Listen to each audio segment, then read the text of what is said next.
বর্ণিব্রিজের ৯ নম্বর ওয়ার্ডে সরকারি ত্রাণের চাল বিতরণের দুর্নীতির বিরুদ্ধে প্রতিবাদ করাতে কয়েকজন বিএলওরা স্থানীয় আব্বাস উদ্দিনকে বেধড়কভাবে মারধর করার অভিযোগ। গত ৮ জুন রবিবার আনুমানিক বিকেল ৫টায় হাইলাকান্দি জেলার অন্তর্গত বর্ণিব্রিজ জিপির ৯ নম্বর ওয়ার্ডের সরকারি ত্রাণের চাল বিতরণে ব্যাপক অনিয়মের বিরুদ্ধে প্রতিবাদ করাতে সরকারি বিএলওরা রামু রবি দাস, হীরালাল রবি দাস ও অরুণ কৈরি নামের দুজন মিলে মারধরের পরিকল্পনা নিয়ে স্থানীয় প্রতিবাদী ব্যক্তি আব্বাস উদ্দিনকে বেধড়কভাবে লোহার অস্ত্র দিয়ে মারধর করে এবং সঙ্গে থাকা মোবাইল ফোন ভেঙে দেয় ও মানি ব্যাগটিও হারিয়ে যায়। পরবর্তী সময়ে আহত অবস্থায় আব্বাস উদ্দিনকে পরিবারের সদস্যরা শিলচর মেডিকেল কলেজ ও হাসপাতালে ভর্তি করা হয়। এ মর্মে মোহনপুর থানায় মামলা দায়ের করা হয়। চিকিৎসারত আহত আব্বাস উদ্দিন ও তার পরিবারের সদস্যরা জেলা প্রশাসনের কাছে বিষয়টি তদন্তের মাধ্যমে উপযুক্ত বিচারের দাবি করেন। আপনারা দেখেছেন আমি রিলিফ ছিল না, আমাকে কুকুর মেকুরের বাচ্চা বলে আমাকে বেলচা দিয়ে মেরে দুদিন থেকে আমি মেডিকেলে গঙ্গুর মেডিকেলে অ্যাডমিট রয়েছি। যারা আমাকে আঘাত করেছেন ওনারা নিশাদিন ঘুরে বেড়াচ্ছেন। আমি সমাজের উন্নতির জন্য, সমাজের দুর্নীতির জন্য হামেশা কথা বলে এসেছিলাম। আর গত দুদিন আগেও আমি সমাজের অন্যায় বিরুদ্ধে দু চারটি কথা বলে দিয়েছিলাম, যার কারণে আমাকে প্ল্যান করে ডেকে আমাকে খুব জোরদারভাবে মারধর করা হয়েছে, গলা চেপা হয়েছে। এখন পর্যন্ত আমি কোনো ন্যায় বিচার পাইনি। আপনারা নিজে নিজে চিন্তা করবেন যে আমি আপনাদের যদি কোনোদিন ক্ষতি করে থাকি তাহলে তো আমাকে এই শাস্তি দেওয়া ঠিকই আছে। আর যদি কোনোদিন কোনো ক্ষতি করিনি তাহলে আপনারা একটু আমার ব্যাপারে একটু চিন্তাধারা করবেন।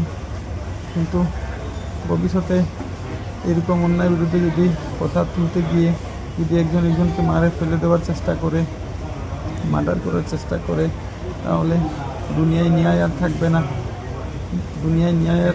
না, এই স্বাধীন ভারতবর্ষে গণতান্ত্রিক দেশ, গণতান্ত্রিক হিসাবে আমি অন্যায় বিরুদ্ধে আওয়াজ তুলেছিলাম, কথা তুলেছিলাম, শব্দ তুলেছিলাম। কিন্তু এই তুলতে গিয়ে আমাকে এই মেডিকেলে এসে গঙ্গুর মেডিকেলে প্রায় দুদিন থেকে এখানে ঘুমিয়ে রয়েছি। আমি গত কয়েকদিন থেকে কোথাও বলতে পারছিলাম না, কারণ 2-3 বার আমার রক্ত বমি হয়েছে এবং পায়খানার সাথেও রক্ত গেছে। আমার ডক্টররা এখানে চেক আপ করছে। আপনারা দোয়া আশীর্বাদ করবেন যাতে আমি কিন্তু সুস্থ হয়ে আপনাদের সামনে ফিরে আসতে পারি।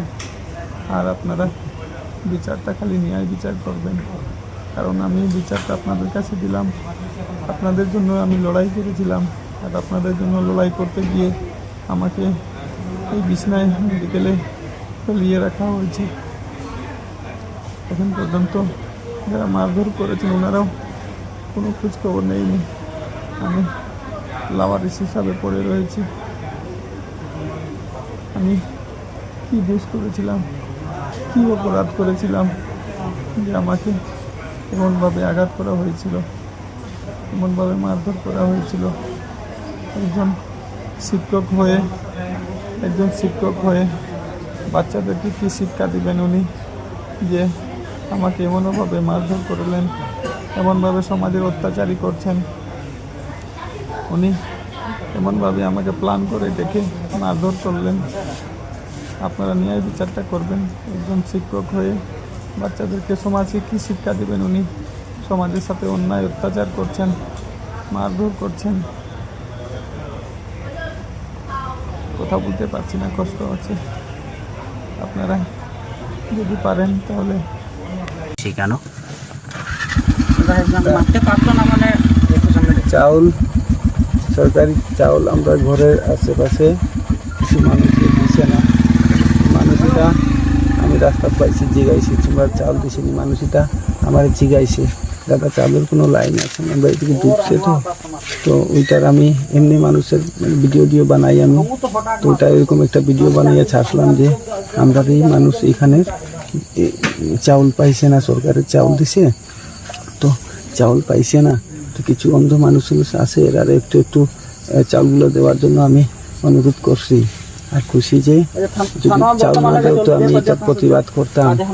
তো এই ভিডিও ছাড়ার লগে লগে আমার এক বিএলও ফোন করছেন, ফোন করার পরে কইছেন আব্বাস আচ্ছা তোমার কতজন এদিকে পরিবার? আমি আমার না, এদিকে প্রায় হিসাব করতে গেলে প্রচুর মানুষের চাউল দেওয়া হয়েছে না, যদি 100 গ্রাম করিয়া যদি চাউল দেওয়া হয়েছে তো সবরে দিয়ে তাই আমরা একটু পরিবার যারা ভালো আছে তারা না দিলেও হইব, কিন্তু যারা একদম মারা আছে তারা দেও। এই এরিয়ার মানুষ বেশি কষ্ট পাইছে, আমার আইয়া কান্দাকাটি করছে কইছে, তখন আমি আইছি আমার চাউল দেওয়ার লাগি কইছিল যে সময় আমি চাউল লোয়ার লাগি আইসলাম। আইতে আমি আমার লগরিকার কই আইছি আইও আমরা এক মাস্টরে ডাকছে চাউল দিব লই আইব, আর ওই দোকানে চাউল লোয়ালা আইসলাম। আর হঠাৎ করিয়া ওই যে আমরা বিএলও আছেন এই রানু রবিদাস, এই বিএলও হঠাৎ করিয়া আমার কইছে এই এই কুকুরের বাচ্চা কুত্তার বাচ্চা ভিডিও বানাইছে তোরে আমি শিকাইলি নানান সত্র মানে কিছু আর কি জাতি তুলিয়া কথা কই দিছে। এই সময় আমার এক বন্ধু আছিল, এই বন্ধু পেলে এরকম কইস না, এই ভিডিও কইছে যদি কোনো ভুল কইয়া থাকে তার উপরে কেস করে দে। তো এর কথা কইতেও মানে এই মানুষটা ফাল মারিয়া এরও মারধর করছে, আমার আক্রমণ করছে।